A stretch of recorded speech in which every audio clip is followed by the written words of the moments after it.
Good morning. Thank you for joining us this Tuesday morning for the next episode of foreCASt, our election insights episode. We're just going to give it a minute just for people to join the call. We're expecting a good few folks online with us this morning. So get yourself comfortable, grab a cuppa, and hopefully we have a great hour ahead of us.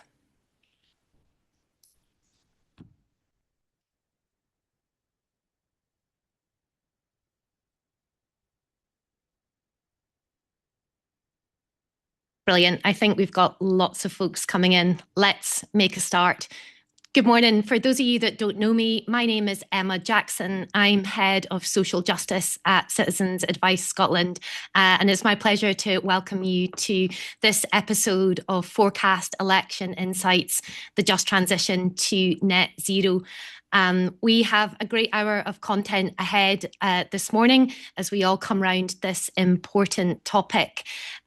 We have a great lineup of speakers, and we also have lots of opportunity for questions. You'll see the question and answer function at the bottom of your screen. So please don't hold back as we move through the morning. Please do put your questions in. Today's episode focuses on the just transition to net zero. As I'm sure most folks on this call know, energy is never far away from our news headlines, whether it was the recent price cap announcement, what might be in this afternoon's spring statement, or the recent rises in oil prices as a result of the conflict in the Middle East. The climate emergency demands that we must prioritise decarbonisation. But what does that mean for the people and places that are already caught in the eye of the storm of the worst harms of energy? These are just some of the things that we're going to unpack this morning. I'm delighted to introduce our first couple of speakers to you. We are first of all going to hear from David Hilferty. David is Director of Impact, and he's going to help us take that big picture lens of what we're seeing across the network. Following David, we're going to hear from Molly Shevlin. Molly's our Senior Energy Policy Officer, as she begins to get into some of the detail of the key issues around the transition to net zero. So David, over to you.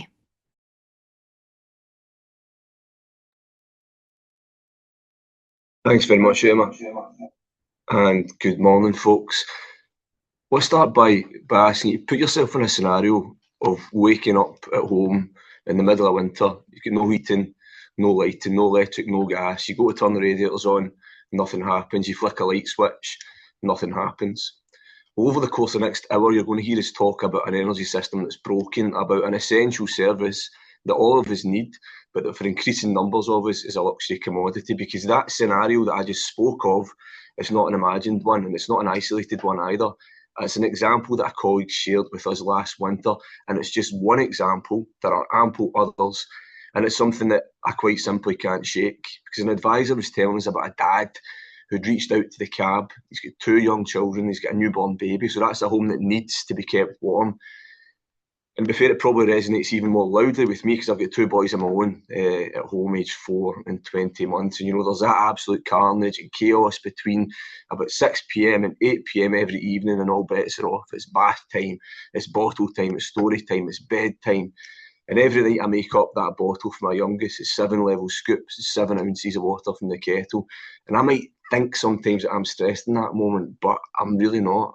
Because compare this dad's experience, again, a real experience of someone who was supported by our network, because he's still awaiting the outcome of his adult disability payment application. His sole income was universal credit. Next payment is 6 days away, and that's another story, of course, of another essential system that's gone way wrong. And he's got no money to buy nappies or to buy baby formula. And even if he had that formula, he's got no money to top up his meter, to boil the kettle, to make the formula. And I can't imagine the stress, the anxiety, the pure panic that must feel like. And again, this is not isolated. Where again, the everyday, the essentials are so far out of reach for so many people. And that is what we tolerate when we don't have an energy system that works for everyone. As Em outlined, this is the 3rd episode of our Election Insight series, and another quick reminder why we're doing this, because we're one of Scotland's leading charities. We are politically impartial, but we are not politically neutral. because neutrality would mean being silent to the harm that we see, that our network sees in communities in every corner of Scotland every day, because there's real power, there's real purpose in what we do, both in terms of that immediate wrap-around person-centred support that our network offers, but also what we can change in the long term to be preventative, to stop people from falling in the river upstream rather than just pulling them out. We're not passive observers here. We are active participants. We do directly influence and change and shape policy and legislation, driving better outcomes, driving better decision makings, and we believe it's our duty to do so. It's hardwired into the reasons that we exist, because the decisions taken and they're up to the next election, or indeed not taken, impact on all of us. We support an extraordinary number of people every year, and it's advice that changes lives. And when you do that, you build up this real vastness of insight and understanding, and we are determined to make that count. This series is a central part of how we do that. It's a really particular type of insight. I've said this before, bears repeating. We see people, as Emma outlined at the outset, who are experiencing most harm when something's gone wrong, when systems have failed. And at every election, we hear a lot about difficult choices, but being no doubt here, the people facing the toughest decisions, the hardest of choices, are those walking through the doors of Citizens Rights Bureau every single day. We've had more than a decade of austerity, of perma-crisis, and we are so often the very last refuge for people who are out of options after rebounding around broken public services and closed doors. Again, these experiences must be heard at all times, but especially so at election time, when there's that key moment to influence change, to influence a better way forward, to help close that proximity gap that exists between people experiencing harm, like the dad whose experience I just shared, and the people who can end that. If our evidence shows where the harm is for this latest episode, it takes us to energy, and there's a difference to this episode to the previous one so far on public debt and maximising incomes, which you can watch back on our website, of course. Because during those sessions, I spoke of the reflections I think all of us have at some time when you're working in this sector and you work in this space, that do you ever feel that you're just saying the same things over and over again, and that we can't be back here in the next election in 5 years' time saying the same things? On energy, though, I think we're saying something a wee bit different. We're telling a different story, because what we're seeing on energy at the moment is markedly different to where we were just 5 years ago. In 2021, 1 in 10 people supported by the network were advised on energy issues. In 2025, that was 1 in 6, an increase of 60% over the period. And again, if we look at just the start of this year alone, our extra help unit has supported almost 3,000 people already this year that couldn't afford to top up their meter. And we've been able to provide that much needed crisis support. They're the folks that get your lights back on, the folks who get your heating back on. To underline how these problems don't exist in isolation, if you received advice on energy, there was a right good chance you needed advice on something else. Over half of people we support on energy also needed advice on social security, and 69% of people we support with energy advice have a disability or a long-term health condition. Energy advice demands increasing in volume. It's also increasing in urgency, and here's just a few indicators of that urgency. It's people seeking emergency assistance. It's urgent, it's essential. It's not just nice to know because you're feeling a wee bit curious. Advice on trust fund applications up 96% since 2021. And again, what we're talking about here, we're talking about a surge in demand of people requiring charity, requiring something that's finite, that's not guaranteed, that's exceptional, for something that's essential, basic, fundamental, that all of us should have. And again, this is what happens. This is what it means when you don't have an energy system that works for everyone. It's the harm that we tolerate. I'm aware I'm now several minutes into this session, and up until now I've made no mention of net zero, of just transition, of climate emergency, arguably the biggest undertaking that the Scottish Government will face for decades to come. But again, we need to understand where people are now in order to get to where we need to be. Because if you're in these circumstances, that day-to-day struggle just to keep your head above the water, how much you think about heat pumps and how much you think about heat networks, and how can you possibly? Why should the dad I mentioned with such limited bandwidth already be thinking about that? And I think one of the biggest risks we've got here, though, would be to view these challenges of tackling poverty and reaching net zero as separate, as distinct. You know, people clearly need priority help now. That's abundantly clear from what we've shared with you already. But there is a point, and we're at that point, where the immediate crisis must intersect with our longer-term ambitions, and there's a moral imperative to ensure that the households in the lowest incomes are supported to take advantage of a just transition. That can't be an afterthought. So here's what we want the Scottish Government to do, because a challenge we hold ourselves to is to highlight problems, yes, but be really clear in solutions. Now, we know the primary levers that exist around energy affordability remain with UK Government, and we've been as vocal as anyone in calling for action to drive down bills such as a new affordable social tariff, an extensive and a proper debt write-off scheme. Naturally, our focus in this election insight season is what the next Scottish Government can do. However, in a few moments, my colleague Molly will set out some more detail about what we want to see for the Scottish Government to deliver on its commitment around a just transition, and that's based around three overarching principles. It's prioritise poverty, fix cold homes, and build advice infrastructure. Now, prioritise poverty because net zero and zero poverty shouldn't be an either-or. Climate justice, social justice, absolutely connected, and the only credible and just pathway to net zero must also mean zero poverty. All of this must be designed and delivered with people and communities who are already experiencing the most harm. This cannot be an area that remains the preserve of folk who are already doing okay or better off. We're going to hear a lot about how resources are finite in the next Parliament. We get that, we live that as a network, but what do you do in those circumstances? You prioritise where the harm is. Linked to that is why our next calls on fixing cold homes. Our homes are the foundation for a decent life, but cold, leaky, drafty, increasingly mouldy homes lock people into poverty, and Scotland won't reach net zero or zero poverty until cold homes are fixed. Our third overarching ask is on building the advice and information infrastructure. I think when people talk about net zero infrastructure, your head goes to wind farms and wind turbines and solar panels, doesn't it? Of course it's that. It's also more than that. To secure a just transition, the next Scottish Government must invest in an equivalent advice and information transition, developing and investing in the infrastructure that already exists and is trusted today to ensure that we've got the skills and capability that we need for tomorrow, because the size of the prize here is huge, and the prize is twofold: addressing the crisis that we're facing into currently, but also reaching towards our long-term ambitions. Now, if the dad's experience I shared at the outset was one of desperation and urgency, that kind of completely stop you in your tracks moment, the next image represents testimony from someone who was supported with energy advice from the network. And they spoke to us about how they couldn't afford to turn the heating on, but what they did do was turn lights on around the fire to give that illusion of feeling warm. And there's a real crushing banality of the everyday about that for me. Again, though, the two images that are on your screen at the moment, they aren't unconnected and distinct. They do not represent a choice of one over another, because this is not a story of risk alone. It's one of immense and of generational opportunity. And we really want to hammer home the size of that opportunity, particularly when narratives are being built and propagated that attempt to undermine that. It's an opportunity to reduce fuel poverty. It's an opportunity for warmer homes, for cheaper energy bills. And it's an opportunity where local people and local communities shape local decision making. And an opportunity that we believe the next Scottish Government must take to prioritise poverty, to fix cold homes, and to build advice infrastructure.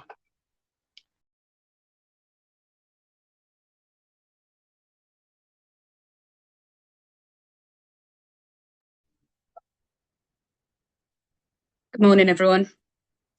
So, as David has outlined there, for so many people across Scotland, for the thousands of people that come to the local CAB or to our extra help unit for support each month, they're facing multiple overlapping pressures: high essential costs, incomes that aren't enough to live on, mounting debts, unsafe and insecure housing.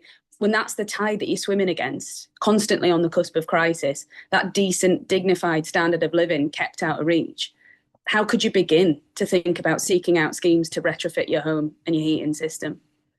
And there's another layer to the context here that must be considered. Within the last 15 years, we've seen two schemes designed to deliver energy efficiency measures and clean power tech to low-income households that essentially have failed.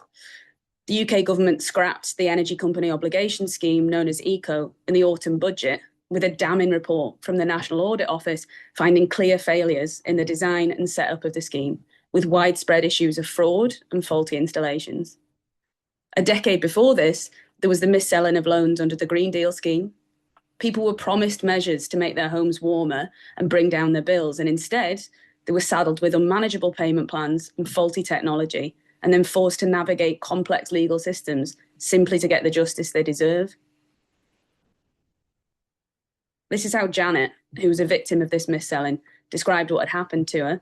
Now, thankfully, our network was able to support Janet, but for several years, that was an ordeal that she was facing daily. So what we've seen then, it's a pattern of government schemes being delivered in a way that, rather than offering impactful support targeted towards those who need it most, actually made things worse for people who are already in or at risk of fuel poverty. And this goes beyond just the material harms to people's homes, people's finances, to their mental health, as damaging as that has been. It's eroded people's trust in the institutions and the organisations that should provide for and protect them. People once again promised help, promised improvement to their lives and their families' lives, and they were let down and then abandoned by the systems that had harmed them. Now, in the context of schemes that are designed and advertised as measures not just to lower bills and improve the comfort of homes, but to contribute to government's climate targets, this is an absolutely crucial consideration. Because let's not forget that this is also in the context of a country where the painful legacy of the deindustrialisation of the 80s and 90s is still keenly felt. The scars inflicted by that transition still run deep in people and in communities. A truly just transition is one that includes everyone, that happens with people and with communities, not to them or without them. We know that climate justice and social justice are two sides of the same coin. One can't exist without the other. A system that provides safe, well-insulated homes for people is a system that delivers on reduced carbon emissions. A society that provides accessible public transport and walkable neighbourhoods is one that promotes the flourishing of communities and the well-being of its citizens. But the benefits of an energy transition must be felt by people and by communities, their needs considered, and the alleviation of hardship baked into the design and delivery of policy. The energy efficiency of our homes is foundational to Scotland's journey on the transition to net zero. What we need to see is a strategy for the transition that centres the elimination of fuel poverty, not as a secondary benefit, but as a primary aim. So this means an approach that takes into account the needs of each person, each home, each community. Now, my fellow panellist, Morag Hannah from SKYE and LOCHALSH Citizens Advice Bureau, with a wealth of experience and local knowledge, is going to speak about the unique challenges faced by rural, remote and island communities. A brilliant illustration of how a one-size-fits-all approach to tackling fuel poverty and retrofitting homes can't deliver on its aims when the circumstances affecting people in different regions aren't factored in. And this is true not just of place-based communities and the circumstances of particular locations. Any strategy designed to facilitate a just transition must be designed with the needs of people in some of the most challenging circumstances in mind, those who are often at the sharp end of converging points of difficulty.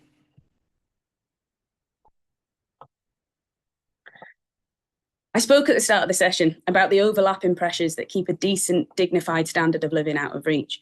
Inadequate income, high essential costs, unsafe and insecure housing. For people living with disabilities and long-term health conditions, these multiple drivers of harm are often amplified by higher bills from unavoidable usage because of medical equipment or having to keep your home at a warmer temperature than the average household. If a disability or a long-term health condition means you're unable to work or you're a full-time carer for disabled family members, these higher costs are then often more difficult to meet when your sole income is social security. Finding and keeping a home that is safe and suitable can be yet another layer of difficulty that intensifies that hardship. A home that's poorly insulated, that's damp and mouldy, is a danger to health that absolutely no one should have to accept. And for people with significant health issues or disabilities, that risk can become even more urgent. And yet these are situations in which people across Scotland are trapped. People like Lena, who lives in a privately rented home with her two sons. One of her sons has significant mobility and developmental issues, and the other has severe autism, and social security payments are the household's sole income.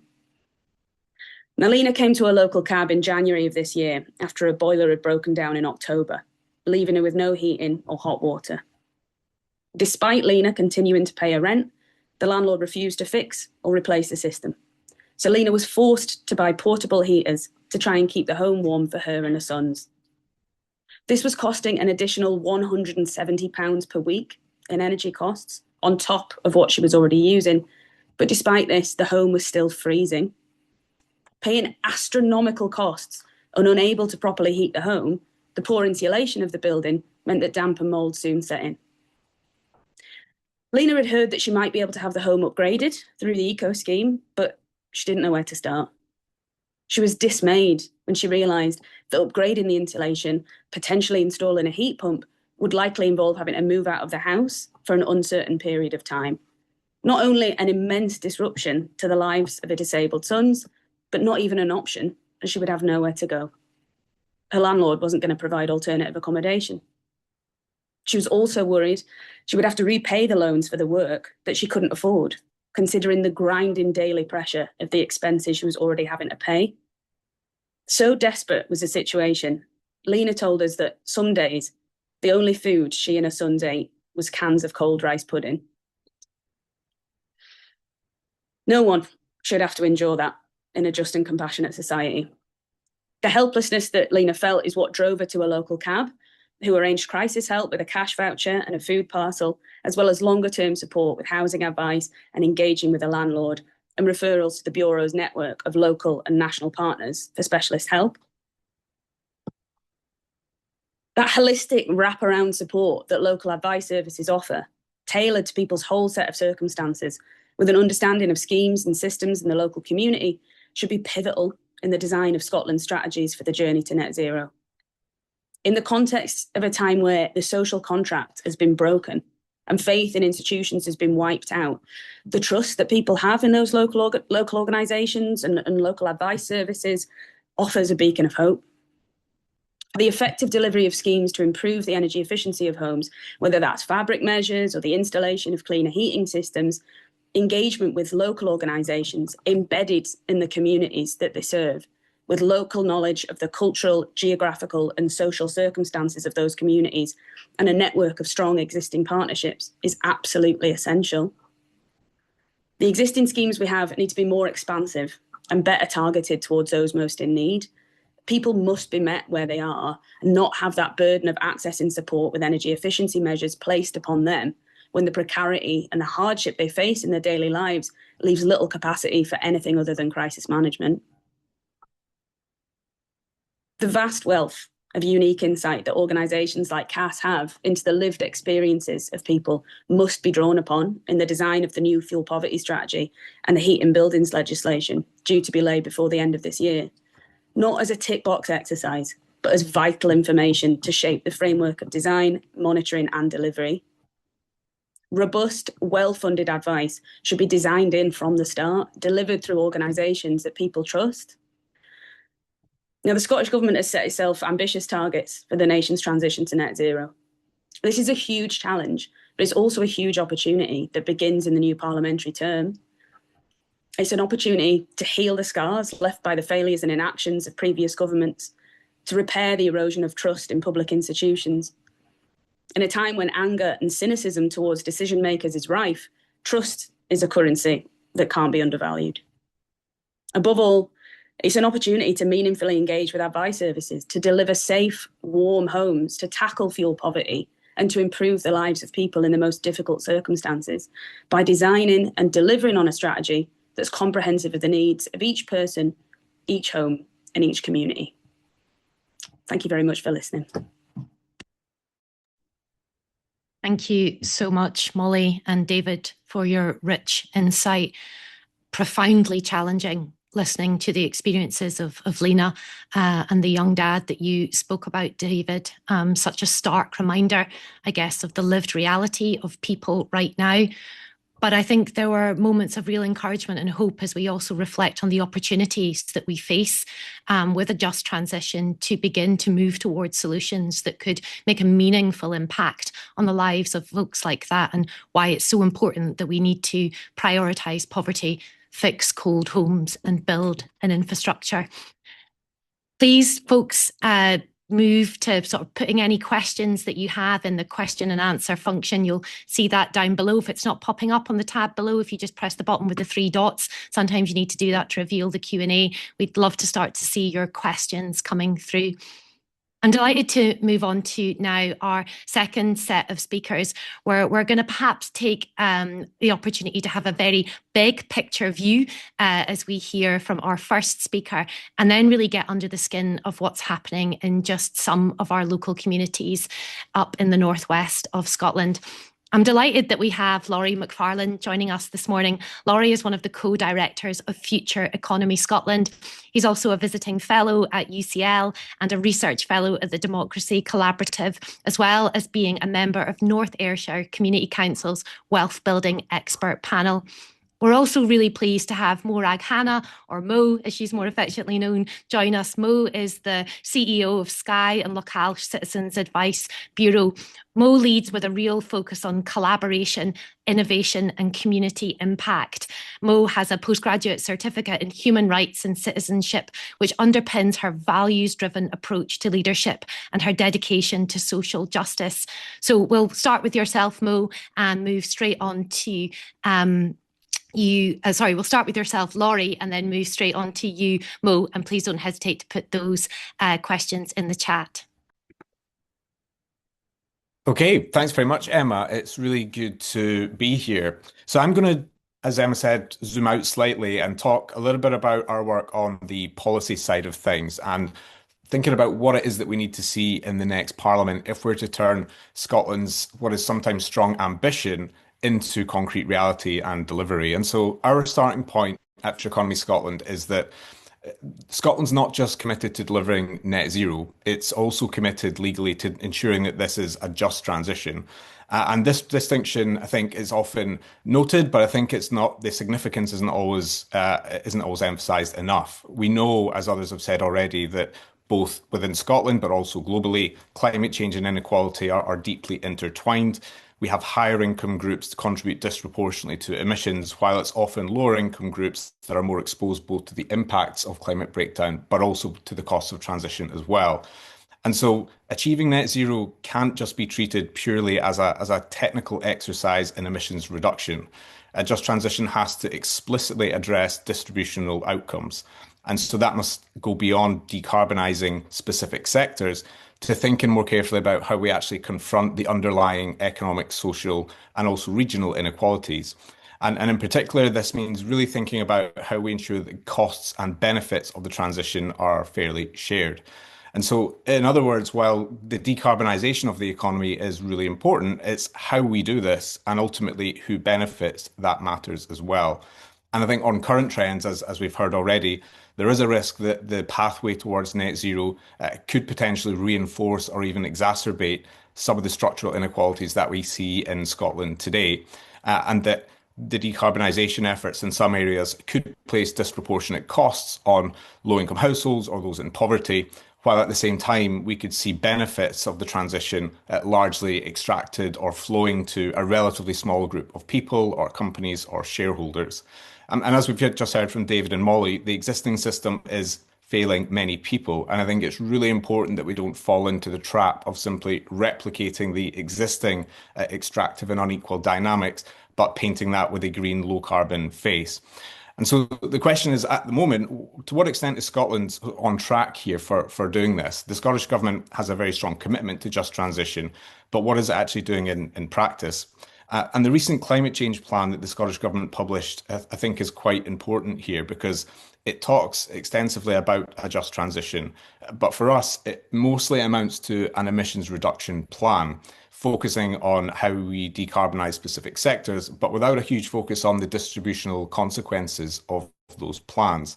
And while there is high level costs and benefits associated with different sectors in terms of X billion for this sector, X billion for that sector, it's actually often unclear who is expected to bear those costs in practice. And so just to throw out some numbers, the plan estimates that total costs would be about 47 billion. Now that's a very large number.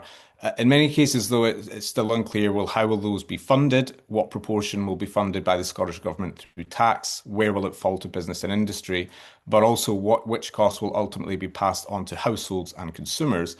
And crucially, what might the impact be on low-income households and those in poverty of doing that? And at the moment, we just don't have a very clear picture of that. And on the flip side, this also applies to benefits, which we can expect to arise. The plan estimates that benefits will be around £42 billion. And from a just transition perspective, it's not just the aggregate value of those benefits that matters. It's who is benefiting, how are these benefits distributed? And again, we don't have a clear picture of that at the moment. And so I think at the moment, while we do have that clear rhetoric, I think we're not doing enough to ensure that that just transition is delivered in practice, and that we could risk reinforcing some of the issues that we've just heard about from Molly and David, albeit as we progress down the low carbon pathway. And so if we look ahead to the next Parliament, what do we need? Well, of course, we do need costed, credible plans for decarbonisation, and particularly in areas that we haven't had that so far. So we need to upgrade and retrofit cold, leaky homes, as we've just heard. We need to phase out fossil fuel-based heating. We need to bring down emissions from transport. We also need to bring down emissions from land use and scale up nature restoration. And of course, we need to double down on the energy transition through a managed phase out of oil and gas and scaling up renewables. And I think the key question is that if you look at doing these different areas, a just transition approach looks rather different from a pure net zero approach focused solely on emissions reduction. And I think this is the shift that we need to make. And this really means ensuring that these just transition considerations are hardwired into policy design from the very beginning, not being sort of bolted on as an afterthought. And I think in some of the areas just mentioned, there is still quite a lot to do here. I mentioned earlier about sharing costs and benefits, and I think this is really key. And part of this is around the tax system. And so we just published a paper last week looking at how we use fiscal levers most effectively to fund a just transition in Scotland, both in terms of raising revenue, because we know that there is going to be more public spending and investment needed. But how do we raise that revenue in a way that's fair and just? And also, how do we use tax to drive behavioural change in areas where we do need to see change? So, for example, a frequent flyer tax to reduce aviation, for example. We know that the emissions from aviation are distributed highly unequally. But of course, the public sector can't fund everything. And so what sort of regulations, investment models, policies do we need to ensure that private investment is aligned with just transition? And we're not seeing the kind of extractive investment models that we've seen in some other areas replicated as we progress towards decarbonisation. But also ensuring that it's actually how we spend money as well. And we always argue very strongly that a just transition in practice, it's really fundamentally about building that fairer, more resilient economy. And this means stronger public services, a stronger social safety net, particularly as we have labour market disruption from the transition, investment in workforce skills and training, investing in local communities, and crucially ensuring that those who are impacted by the transition are supported through reskilling, retraining, and other things. And so, as others have already said, it's crucial that economic, climate, and social policy are not treated as separate domains, but as fundamentally interconnected and mutually dependent. And I think we need to see much better recognition of this, both at a Scottish level, also at a UK level, and also crucially in terms of how both UK and Scottish governments work together. As we've heard already, areas like energy, we do need both governments to work constructively together and recognise the issues that we're talking about today. And I think while there are significant challenges of doing this, there is a huge prize ahead of us if we do this well, because this isn't just a climate imperative. A just transition for us, it's also Scotland's biggest economic opportunity. And if we seize that, we can really deliver a transition that raises living standards, reduces poverty, tackles some of those deep-rooted policies, and ultimately accelerates that transition to the kind of fairer, more sustainable economy that the Scottish Government often talks about, but in practice has yet to deliver. And the next 5 years and the next Parliament are going to be absolutely decisive in determining whether in Scotland we seize that opportunity or whether we let us by. And more than anything else, this means we need to move beyond simply business as usual and do something rather different. Thank you. I'll stop there. How could I follow from that, Laurie? Thanks everybody for inviting me along today. Hopefully I can give you a little bit of insight about SKYE and LOCHALSH area. Our Bureau, like many across the country, have seen a dramatic increase in the demand for utility advice and support. Not only are we an accredited advice agency, but arguably now we're a critical emergency service supporting people and getting their power back on. Last year, SKYE and LOCHALSH CAB supported with almost £90,000 in energy debt. The average energy debt of £2,850 was 26% higher than the average we've seen back in 2021 and higher than the average debt that David talked about earlier. During the same year, 1 in 6 people supported by our advisors were advised on an energy-related issue. 1 in 6 people. A 47% increase. More and more of our volunteers and advisors have become energy experts, an area of advice which was low in numbers a decade ago. One day, a young girl, Sal, aged 17, she plucked up the courage to ask us for help with food. She was estranged from her family and she'd been given her first home through the local authority. She'd applied for universal credit, but was in the 5-week waiting period for her payment. There's no public food bank on SKYE, and we were able to provide her with income maximisation and a food bag of dry goods. And when the advisor offered her a co-op voucher of just £5 to get some fresh produce, she said no. On further probing, we established she'd run out of electric 2 days ago. She said, I can't get fresh milk, I've no fridge. The advisor diligently was able to get that electric back on and able to get a grant to get Sal a new energy efficiency fridge. This is just one example. We provide advice on energy efficiency, grants, RTS, smart meters that are in dumb mode. We can apply for energy vouchers to the Fuel Bank Foundation, and dare I say it, but even our local energy advice agency are referring to the CAB. Fuel poverty and extreme fuel poverty are both significant issues for many households living in the north of Scotland for a variety of reasons. The climate, the exposure of dwellings to the elements, the nature of the housing stock, the lack of connections, of course, to mains gas grid, the high cost of energy and the relative lower incomes.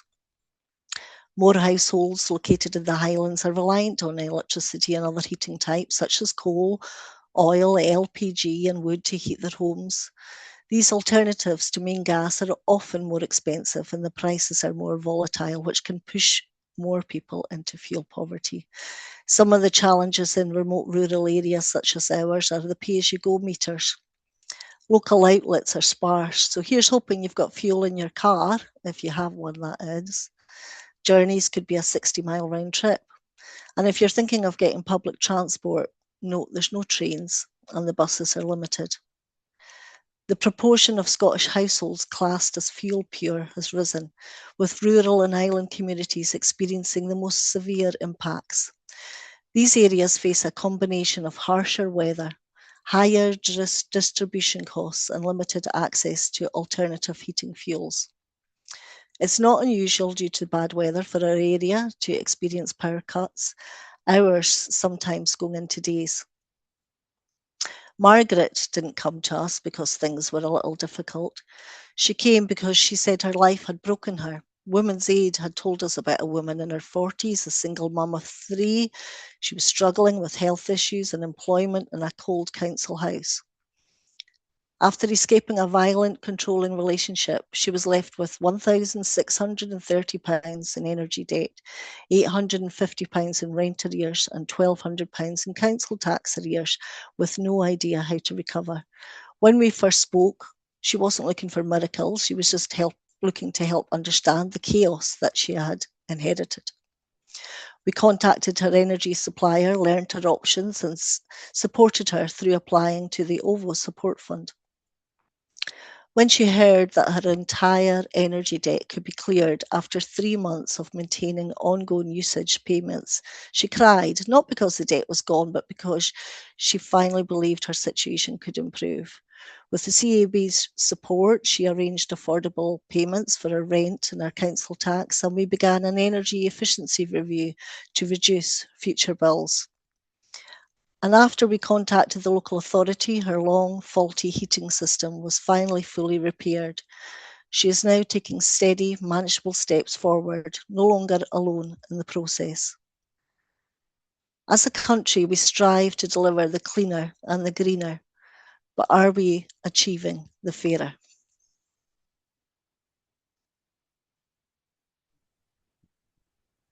Thank you so much, Laurie and Mo.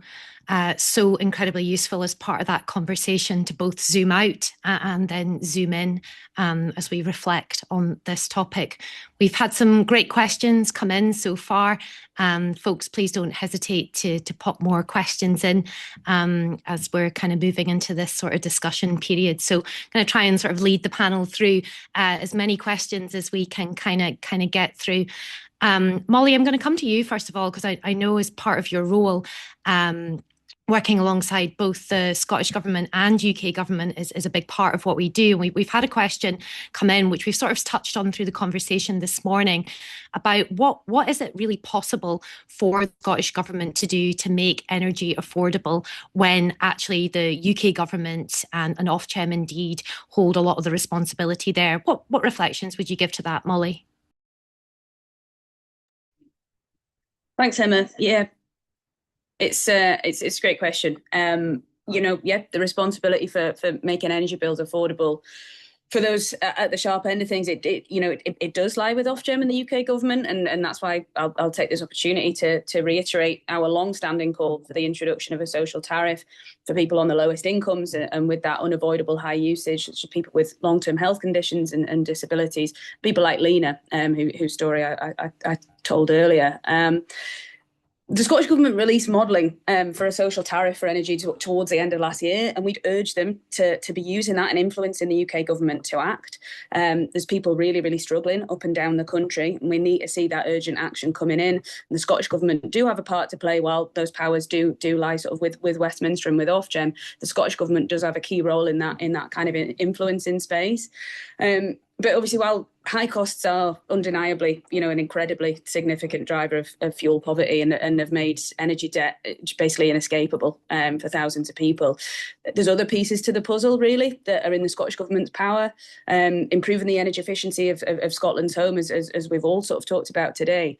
With the strategy that's rooted in that local expertise of communities, as Mo touched on and as I touched on there, with that local advice services pivotal in helping people access those measures and allowing people to get support in a way that's kind of wraparound, that takes that burden off them, that's clarity in terms of where accountability lies, from the point of accessing the advice to having measures installed to then the aftercare as well, and catching up with people, a year, 2 years after having energy efficiency measures installed and finding out about that lived experience of the impact that's had on fuel poverty and energy bills for them. Thanks very much, Molly. I'm going to take us to a question that we've had from Jamie from Oxfam in the chat that's sort of helping to draw our attention to the fact that the transition has real urgency about it. And I guess Jamie's posing the question, asking the panel, do we agree that whilst we cannot slow the transition to net zero, actually what we really need to do is to make that a truly just transition? David, Laurie, we've sort of heard both of you sort of touch on that a little bit. Maybe come to yourself first, Laurie, for some reflections on that, and then over to you, David, afterwards. Yeah, absolutely. As I said in my remarks, the evidence is very clear that inequality and climate change are linked. A couple of years ago, we published analysis looking at carbon inequality in Scotland, so carbon footprint across the income distribution, and found that the highest income households pollute more than five times more than the lowest income. But in particular sectors, it's far, far higher than that. So in aviation, for example, in relation to flights, the wealth-based households, it's more than 11 times more, unsurprisingly. And so in terms of how we tackle that, there's various different ways of doing that. One, and I think Jamie mentions in his question about the sort of polluter pays principle in terms of taxation, which I think is really, really important. And the Scottish Government has sort of acknowledged this and is sort of looking at various options here.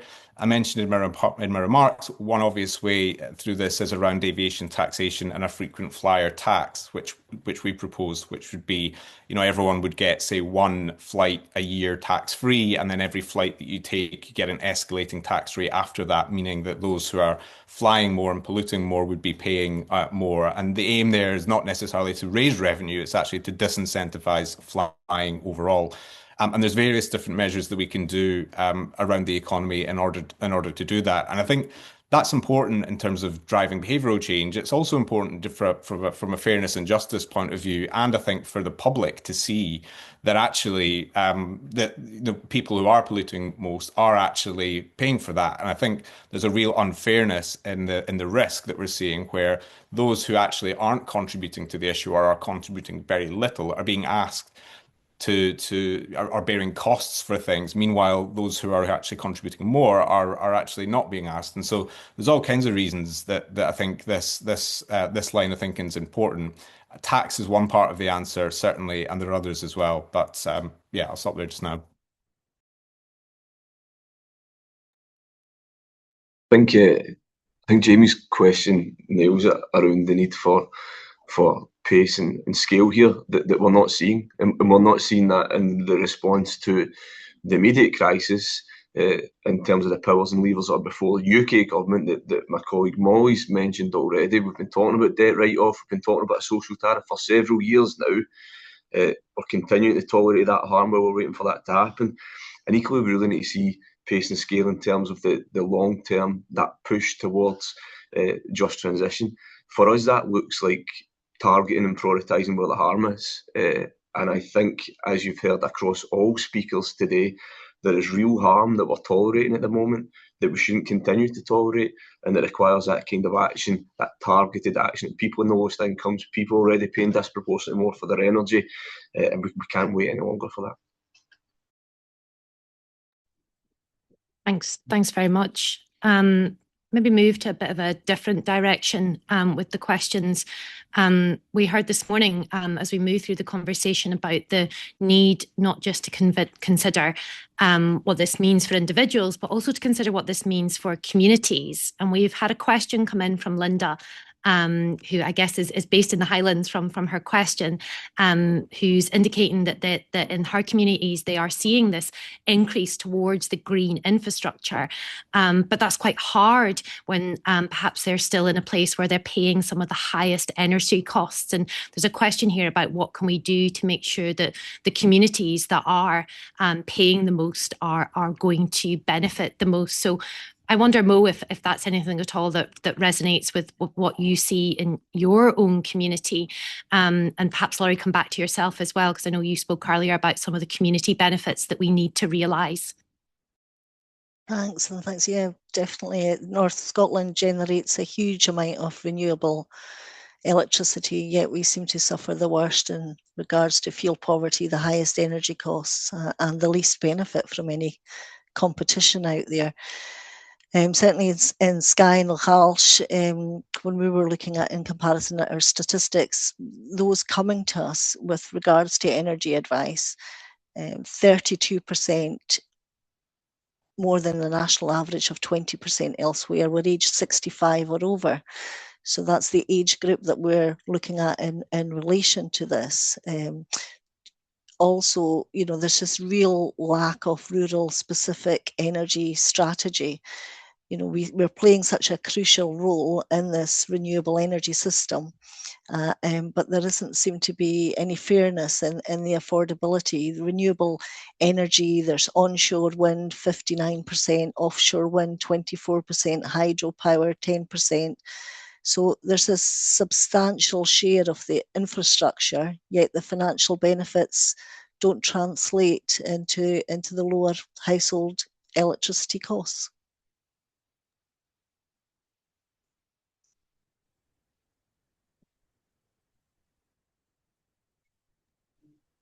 So just to come in after that, I think the energy side is a really, really good example of what I was talking about in relation to costs and benefits and the question of who wins and who pays, which is really critical to the just transition.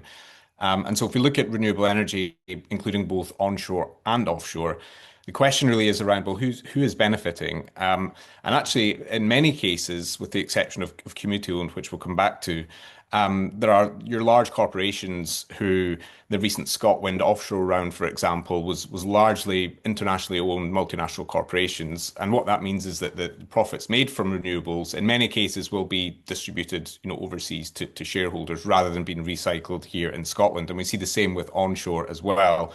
Now, in terms of how do we address that, there is a question coming back to the tariff and the pricing, which again is reserved. But what we can do in Scotland is think about the ownership side of things and ensuring that the financial benefits are shared. And so what we've been calling for is onshore. That means more community benefit, community ownership. And there is international evidence that places where local people have a stake and say over renewable energy, unsurprisingly, support for it is significantly higher because they're receiving the benefits from it. And in terms of offshore, having public equity stakes taken, minority public equity stakes in large offshore developments, meaning that a portion of the profits that are made are coming to the public exchequer, can therefore be reinvested in other just transition initiatives, ensuring that people actually benefit from it, so that we're not replicating the mistakes we made with oil and gas, where Norway did do that. They've got the world's largest sovereign wealth fund in the world now.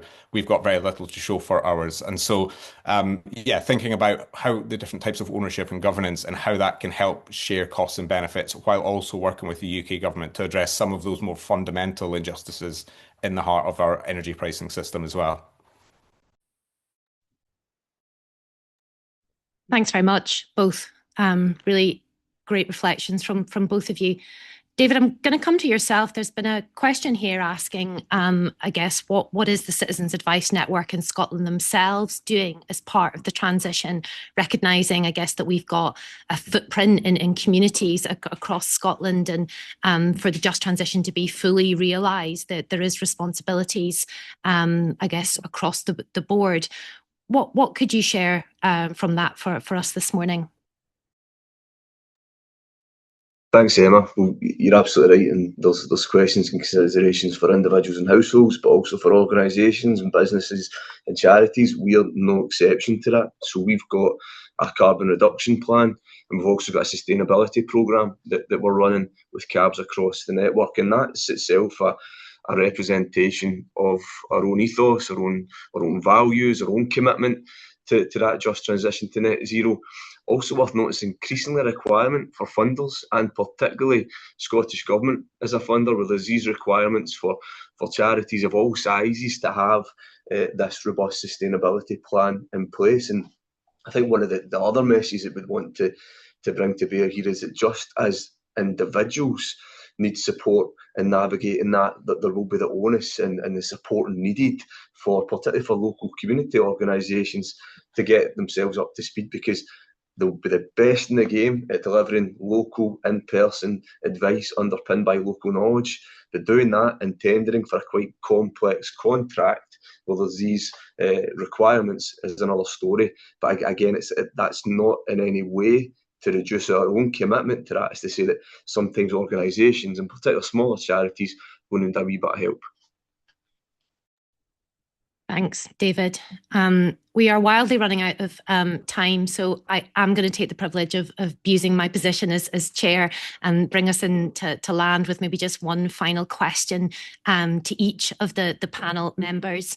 As we've discussed a number of times throughout the conversation this morning, what we want to do is capitalise on the opportunity that's in front of us, and that's going to mean bringing solutions to this next Scottish Government to help us take the steps that we need to across the duration of the next Parliament.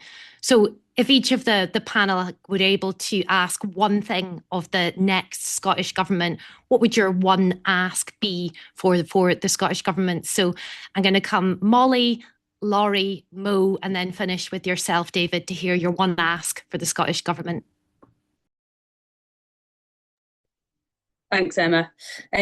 Well, it's obviously a huge area, but if I had to kind of distill it down into one thing, I think what I'd say is just really wanting to see that focus on meaningful engagement with that local expertise, local advice services, not just in the delivery of schemes and, you know, acting as kind of promoting government schemes that may be rolled out, but in the design of those schemes and the design of policy, properly understanding the needs of and the challenges faced by different communities across Scotland, in a way that so that support can be sort of targeted in a way that's genuinely beneficial, properly tailored, with that accessible, clear, wraparound end-to-end support.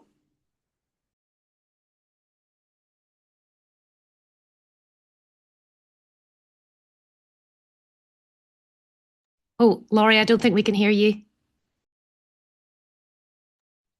Sorry, hopefully you can hear me now. So with only one ask, so I think I would say that we really need to see a really clear, concrete, just transition delivery plan. As I mentioned before, we've got the climate change plan, which kind of says, here's how we think we can reduce emissions with not much detail, but really setting out very clearly in different areas, what is the policy levers that we're going to use in order to decarbonize?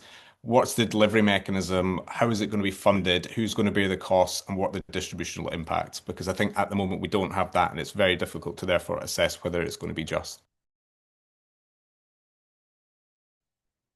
For myself, I think there's a real lack of rural island specific strategy. As I've said, throughout, rural and island Scotland is over contributing to the UK's renewable goals, and yet feels that it's feeling the highest hardship.